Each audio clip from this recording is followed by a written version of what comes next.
Yan, gagawa naman tayo ng paksiw. Siyempre, luya. Meron tayong luya. Meron tayong sili. Sili na green. O, diba? Sili na green. And then, ampalaya. And then, talong. Tingnan natin yung talong. Tingnan natin kung may tao, ha? Kaya electric fan. Sensya na kayo, ha? Merong nag-ano sa labas. May nagbibideo, okay. Uy, maganda ang talong. Maganda ang talong natin.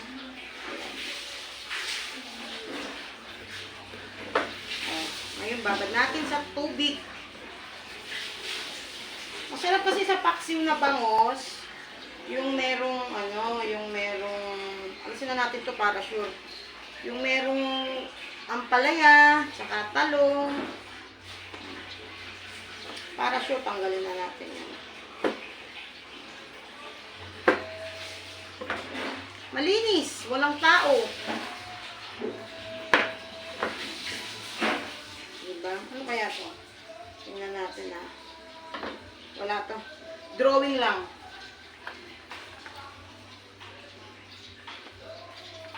Ngayon, next natin itong ampalaya. Tingnan natin ang sungot. Wow, hinog oh. Yan.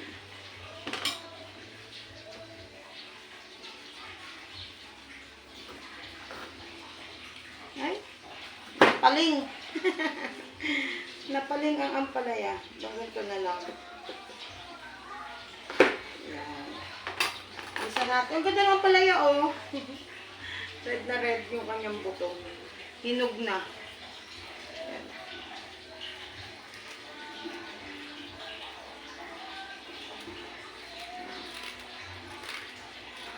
Pag nagluluto ako ng ginisang ampalaya, kinakamas ko pa yung ampalaya sa sa asin. Ito, hindi na. Hindi ko na siya kakamasin. Masarap din minsan, kakain ka sa katawan mo ng may pait ba.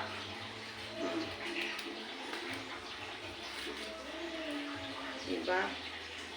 Kakain kayo minsan ng pait. Hinugasan ko na nga pala yung mga gulay, ha.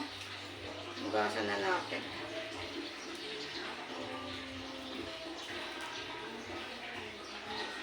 Mali ako ng hiwa dito eh. Hirap tuloy alisin yung buto. Nalihis ba? Napaling. Napaling ang hiwa ng ampalaya. Tapos lalagay natin ditong suka, yung sukang paumbong. Kasing asin ng muka ni Papa Jun. Ba't naman pati si Papa Jun nadamay dito? Ikaw talaga dada ah. Pati si Papa Jun dinadamay mo ha. Huwag kang ganyan. Ayan. Ngayon, dibain na natin ang ampalaya. Maganda sa ampalaya, yung slant ang hiwa. O, diba? Ayan. Sarap sa ampalaya ang may talong, may ampalaya.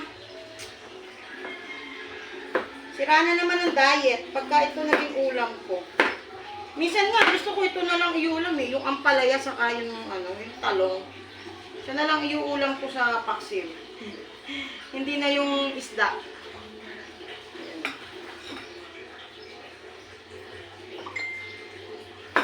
Papa Jun nasa CR naliligo eh. Naliligo si Papa Jun.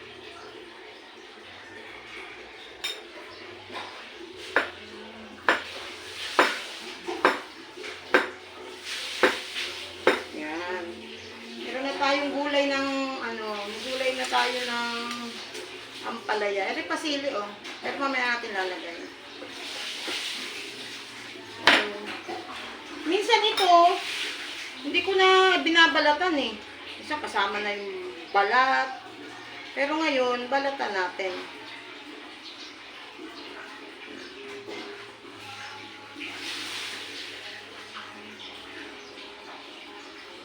Hindi natin to lalagyan ng tubig. Ang sabaw niya talaga, yung suka. Sukang-suka ang sabaw niya. Siguro ko. Pero sabi ni Papa Jun, lagyan daw ng kahit kaunting tubig. Siguro konti lang. More on suka pa din. Diba? Tsaka masarap sa paksiw na bangus. Madaming luya. Para ano mo talaga yung ma-absorb niya talaga yung paksiw. Tinatawag na paksiw. Diba? Ayan.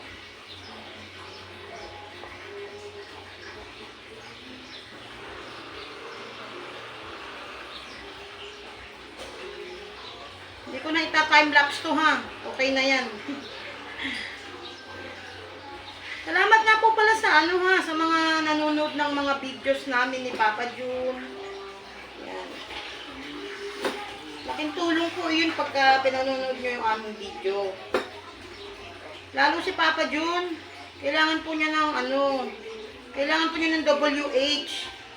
Pasupport naman po kay Papa Jun. Search nyo po Papa Jun TV. Kailangan pa po niya ng subscribers at saka ng watch hours. Watch hours, dami oh. Madami naman talaga kailangan niyang watch hours. Inulit pa talaga. Narinig niyo ba yun? May background music tayo, kumakanta si Papa Jun. Naliligo lang, kumakanta pa. Narinig niyo yun?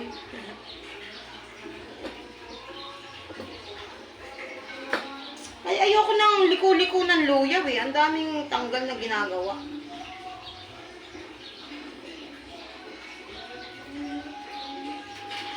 Meron nga kumakanta sa labas. May kumakanta pa dito sa loob. Siguro narinig nyo yung kumakanta dun sa labas.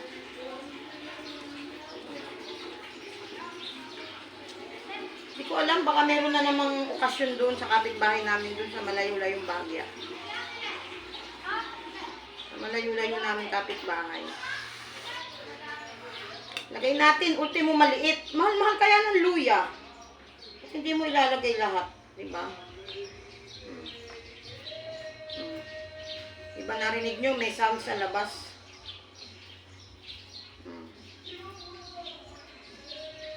Siguro may birthday dun.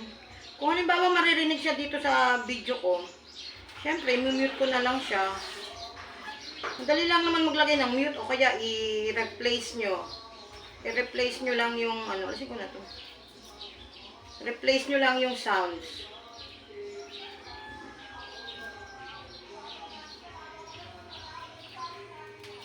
Diba? May ingay sa labas, may ingay sa loob, may ingay sa mga cellphone, nagdating-dating ang mga notification. Continuous ang dating ng notification. Diyan ka na. Basura ka naman na. Balat na yan. Dito natin lalagay itong luya. The luya is, yan. Pwede na ganyang hiwa. Yan. Hatiin lang natin sa gitna. Yan.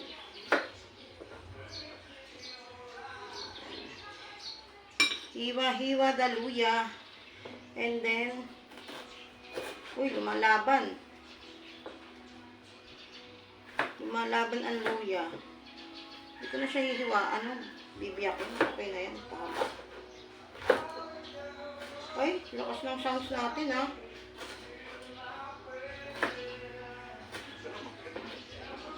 Oh. Ganyan na lang. Tatabunan na natin ang salita natin. Tingnan natin kung matatabunan. Pero kung hindi, madali naman nga maglagay ng ano, ng replace. I-replace na lang natin yan. Diba? Mabusisi ang hiwa. Uy. Pangit to. May bulok.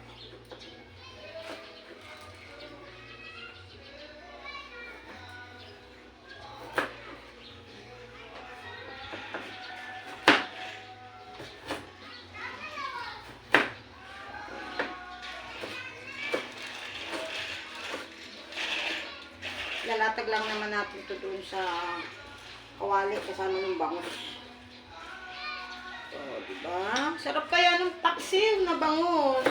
Tapos ang ipapapaksiw mo yung sukang puro. Alam niyo ba yung ano, pag taga-paumbong ka raw, sukang paumbong. Ayan. Diba?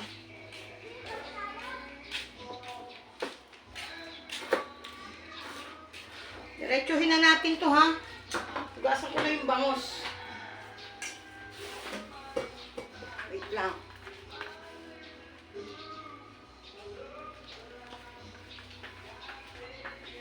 Tugasan na natin ang ating bangos.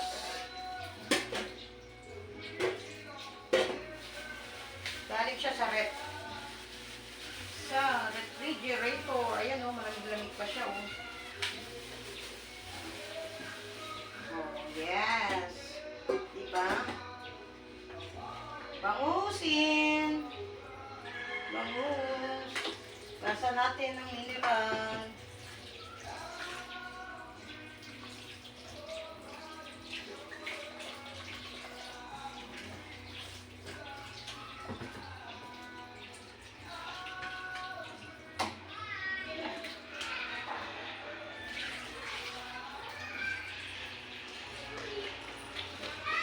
Ay, nahulog ang photo.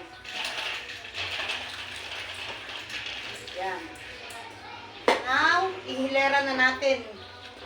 Ihilera natin ang bangos.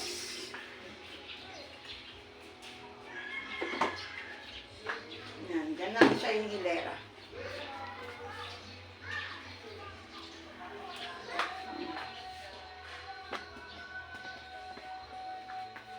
Walang magbibideo eh. Ganyan na lang, oh. Hilera ko ang bangus. Lagyan muna natin ng kaunting luya. Luya sa ilalim. Latag, yan. Latag ng luya sa ilalim. Tatlo pala to. Kala ko dalawa lang.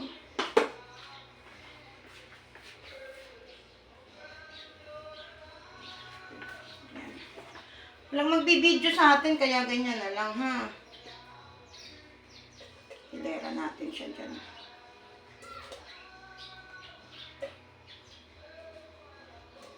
Bangus. Paksiw na bangus. Ayan.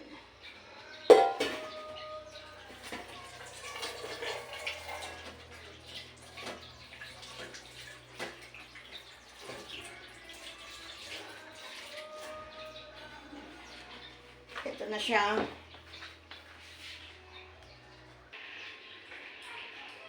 Ayan. Lagyan na natin ng kaunting asin. Konting asin lang siya. Tapos, ilalatag natin dito ang talong. Isang kuluan na lang yan. Talong. Talongges. Talong uli. At talong, o, diba? Ngayon, sasama na natin yung ampalaya. Diyan na lang siya sa isang sulok. Pinost ko muna, tapos, ayan. Para nakikita ninyo yung, ano. Ayan. Ngayon, lagay uli natin yung natira na luya, ha. Ayan. May luya na yan sa ilalim. Isang kuluan na lang yan. Tapos, lagyan mo ng sili dyan. Tatlo, para I love you. Diba? Tatlong sili na green is I love you. Yan. Diba? Paksiwin. Paksiw, paksiw. Yan. Lagyan natin ng paminta. Paminta na buo. Tapos, lagyan lang natin siya ng kunting betchin lang. As in, kunti lang. Yan. Ngayon, ito ng pinakasabaw natin. Ang sukang paumbong. Ayun, nasa ilalim yung pinakatining niya, oh. Diba? Lagyan na natin siya ng sabaw. Ito na pinakasabaw. Kung ganito ako magpaksiw, siguro lalagyan ko siya mga half na baso lang or half na tasa. Ayan. Diba?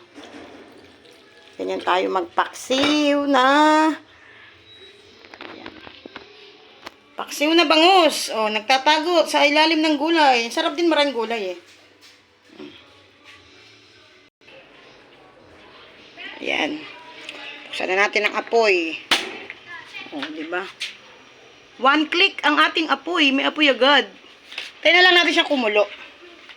Pag kumulo yan, titikman natin kung sakto yung asim, yung alat. Yan.